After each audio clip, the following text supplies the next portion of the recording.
Dili na ko dugayon na akong preach, dili po na ko tason. Sakto lang. So let's bow down our head. Lord, we thank you for this wonderful night that you have given to us. Thank you, Lord, for the opportunity to preach your word tonight, Lord God, in front sa mga kanakan. Lord, I pray that let your cross, Lord God, be shown, Lord God. Lord, more of you and less of me. And I pray, Lord God, right now, I declare and decree that in the name of Jesus, Lord, Espiritu sa katulugon na mong gipadlong sa ngalan ni Kristo, wala ka karon. Lord, among gipadlong, Lord God, Espiritu sa mga pagsinabok, among gipadlong sa ngalan ni Kristo. Lord, we pray, Lord God, that every word that we hear right now, Lord God, among ma-absorb, Lord God, among makaon sa mga espirituhanon, Lord God, na bahin sa mga buhay. And Lord, we will not go home, Father God, na dili ipunok sa imong pulong. Lord, dalaygon ka sa mga katapusan. All the glory, honor, praises, and adoration, Lord God, belongs to you. In Jesus' name. Amen. So, kamusta mo mga Exxon?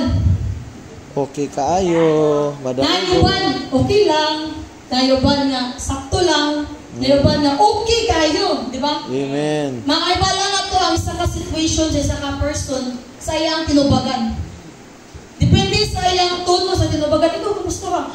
Okay lang. Naku isa, ay okay kayo. Makita niyo mga excitement.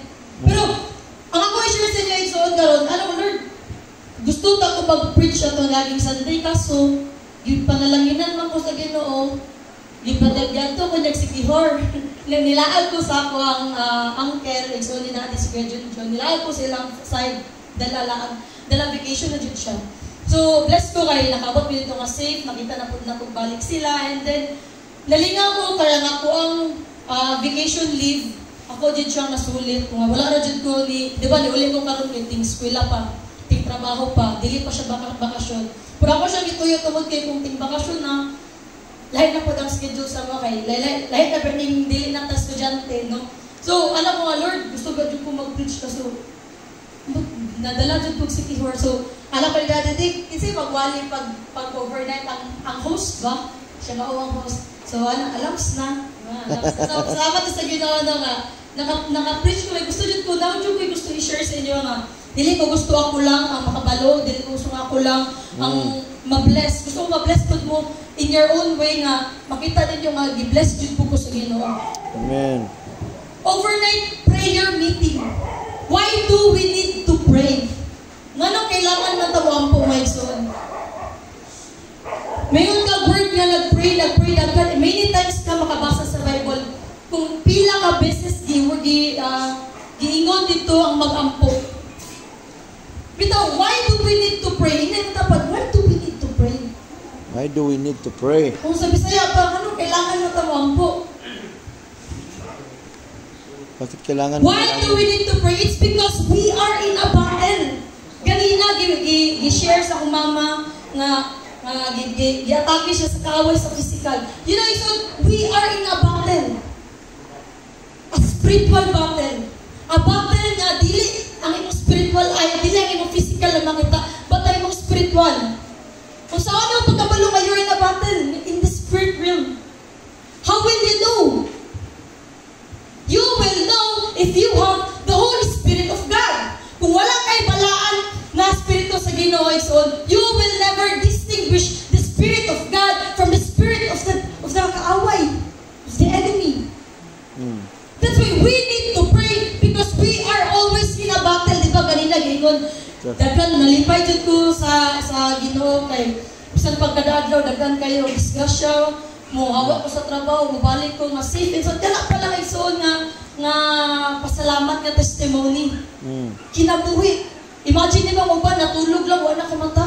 Right. Ikaw pa kaha, nga naadri ka ron. We really need to pray. Hindi mo tapos, bagampo kita. Iyon sa 2 Corinthians 10:3-5, for though we walk in the flesh, we are not waging war according to the flesh. For the weapons of our warfare are not of the flesh, but have divine power to destroy strongholds. We destroy arguments and every opinion raised against the knowledge of God and take every thought captive to obey Christ. We are in a spiritual battle. So if you don't pray, matingala ka Exxon, bisan pag nagsimba ka, grabe, sugod sa panimbawan, introduction pa lang sa pagkasimba, magsimba Sunday lang. Ang uban mag-start 9, human tag 11. Dinapanay gabi. Sunday, from Monday to Saturday, you don't pray. What do you think ang mahitabo sa imo? Paminaw na may igsoon, mangutana ko nimo, kamusta ka? Basta di mo ito pag, okay raw ta ito, ngano to? Basta itong una nga, okay kayo. Because you don't pray, naluya ka. Muna siguro ang uban, mawala. Diba? It's reality, ang uban, mga wala. Dili tungod sa struggle nga gihatag sa Ginoo sila. Dili tungod sa sitwasyon ba? Because they don't pray. Praying is talking to God. You pray because you talk to God. And if you don't talk to God, masaman mo, so ayaw pa kasi natanay sa Ginoo kung di mo mag-historyahanay. No. Diba? Saan yung pagkasabot ka, ang gusto sa Ginoo, direct ka sa right, pero diretso ka sa left.